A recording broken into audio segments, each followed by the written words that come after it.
నిర్మల్ జిల్లా బాసరలో జిల్లా పోలీసుల ఆధ్వర్యంలో గోదావరి నదిలో మాక్ డ్రిల్ నిర్వహించారు. టీం శివంగి స్పెషల్ టీం ఆధ్వర్యంలో సుమారు 2 గంటల పాటు గోదావరి నదిలో స్పెషల్ బోట్ల సహాయంతో శిక్షణ కార్యక్రమం ఏర్పాటు చేశారు.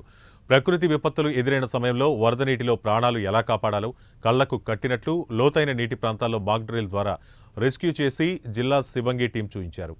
విపత్తులు సంభవించిన సమయంలో ఎన్డీఆర్ఎఫ్ తరహాలో డీడీఆర్ఎఫ్ ఏర్పాటైందని తెలిపారు. భద్రతా పరంగా ఎలాంటి సమస్యలు ఎదురైనా జిల్లా పోలీసు యంత్రాంగం అందుబాటులో ఉంటుందని, మరోసారి ప్రాణ నష్టం లేకుండా ఆలయ రెవెన్యూ సిబ్బంది సహకారంతో అన్ని ఏర్పాట్లు చేస్తున్నామని ఎస్పీ జానకి షర్మిల పేర్కొన్నారు.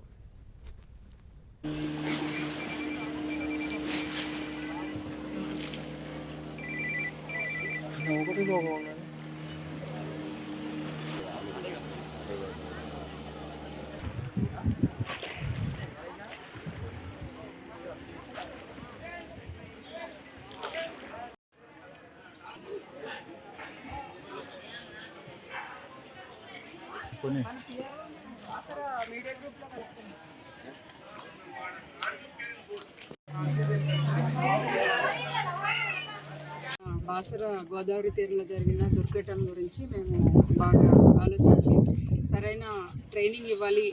ఇలాంటి విపత్తులు జరిగినప్పుడు ఎట్లా రక్షించాలి, మన టీమ్స్కి స్పెషల్ ట్రైనింగ్ ఇవ్వాలనే ఆలోచనతో ఈరోజు ఈ ట్రైనింగ్ చేపట్టడం జరిగింది. డిజాస్టర్ మేనేజ్మెంట్ టీం తీసుకొని హైదరాబాద్ నుంచి రప్పించాము.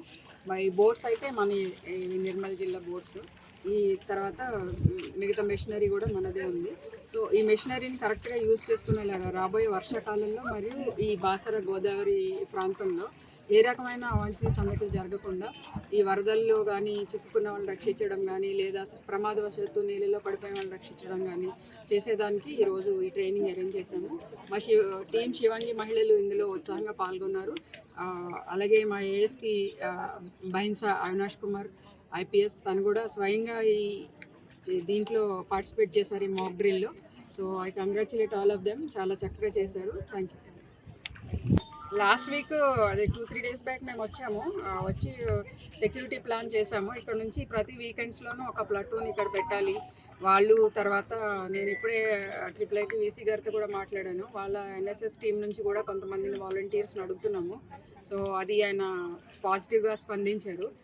తర్వాత మన సర్కిల్ ఫోర్స్ నుంచి కూడా ఇక్కడ ఎక్కువ మందిని పెట్టి హెచ్చరిక బోర్డ్స్ కొన్ని పెట్టాము, ఇంకా పెట్టాల్సింది ఉంది. సో ఈ వర్షాకాలం కోసం మనం కంప్లీట్గా ప్రిపేర్ అవుతున్నాము. అక్కడక్కడ హెచ్చరిక బోర్డులు పెట్టడము, తర్వాత దీనికోసం డెడికేటెడ్గా సెపరేట్ ఫోర్స్ పెడుతున్నాము. వాళ్ళు ఓన్లీ ఇక్కడ ఈ ఘాట్స్లో మాత్రమే ఉంటారు, రెగ్యులర్గా అది జరుగుతుంది. సో విత్ ఇన్ కమింగ్ ఒక 1 వీక్లో ఇదంతా రోల్ ఆన్ అవుతుంది. సో మేమంతా ఈ వర్షాకాలం కోసం కంప్లీట్గా ప్రిపేర్డ్గా ఉన్నాం. ఆర్డీఓ గారికి కలెక్టర్ గారికి లెటర్ రాయడం జరిగింది. గజెత్గాళ్ళని తర్వాత ఇల్యూమినేషన్ చేయాలి, కొన్ని వాళ్ళ నుంచి చేయవలసినవి కొన్ని ఉన్నాయి. మా కలెక్టర్ గారు కూడా పాజిటివ్గా స్పందించారు. సో పోలీస్ నుంచి